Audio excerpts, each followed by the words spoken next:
মানুষের জন্য সেই ডাকে আপনারা সাড়া দিতে রাজি আছেন তো ইনশাআল্লাহ? ও বন্ধু আমার, কোরআনে হাকিম থেকে একটি আয়াতে কারিমা তেলাওয়াত করেছি, তা নিয়ে সংক্ষিপ্ত কিছু কথা বলি। হয়তো আজ আপনাদের কাছ থেকে বিদায় নেব। যে আয়াতটি তেলাওয়াত করেছি, এই আয়াত অনেকের পছন্দ, এই সূরা অনেকের পছন্দ। কেউ শুনতে পছন্দ করে, কেউ পড়তে পছন্দ করে, কেউ এটার মিনিং, এটার মানা, এটার অর্থ শুনতে ভালোবাসে। বলে এই সূরাটা নাজিল হয়েছিল কিভাবে? বলে এই সূরা নাজিল হওয়ার পিছনে একটি সূত্র রয়েছিল।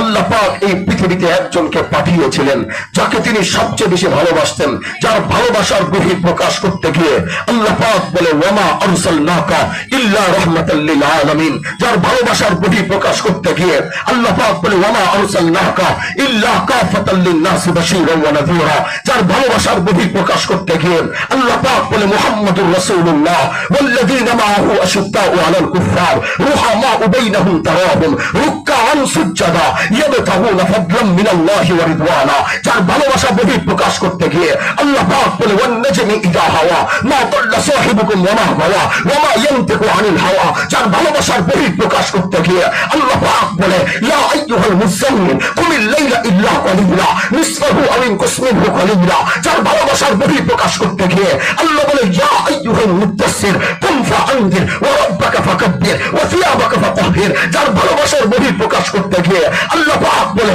ওয়াদ-দুহা ওয়াল-লাইলি ইযা সাজা মা ওয়াদ্দাআকা রাব্বুকা ওয়া মা ক্বালা। যার ভালোবাসার বহিঃ প্রকাশ করতে গিয়ে আল্লাহ পাক বলে আলাম নাশরাহ লাকা সাদরাক ওয়া ওয়াদা'না আনকা ওযরাক আল্লাযী আনকাযা যাহরাক ওয়া রাফা'না লাকা যিকরাক। যার ভালোবাসার বহিঃ প্রকাশ করতে গিয়ে আল্লাহ পাক বলে ইন্না আতাইনাকাল কাউসার ফাসাল্লি লিরাব্বিকা ওয়ানহার ইন্না শানিআকা হুয়াল আবতার। বলেন না আল্লাহু আকবার। আল্লাহু আকবার। ও বন্ধু আমার, যার আগমনে আসমান খুশি হয়েছে, যার আগমনে জমিন খুশি হয়েছে, যার আগমনে পাহাড় পর্বত খুশি হয়েছে, যার আগমনে পৃথিবীতে অস্তিত্ব ফিরে পেয়েছে, যার আগমনে অন্ধকার থেকে আলো এসেছে, যার আগমনে মানুষের স্বস্তি পেয়েছে, যার আগমনে নূরের এক বাতি জ্বলে উঠেছে, যার আগমনে গোটা পৃথিবীর অন্ধকার থেকে জুলুম থেকে উদ্ধার পেয়েছে, যার আগমন আসমান বাতাসকে মুখরিত করেছে। তিনি যখন এসেছেন, তিনি তো এসেছিলেন নবুয়ত নিয়ে, তিনি এসেছিলেন নবী হয়ে।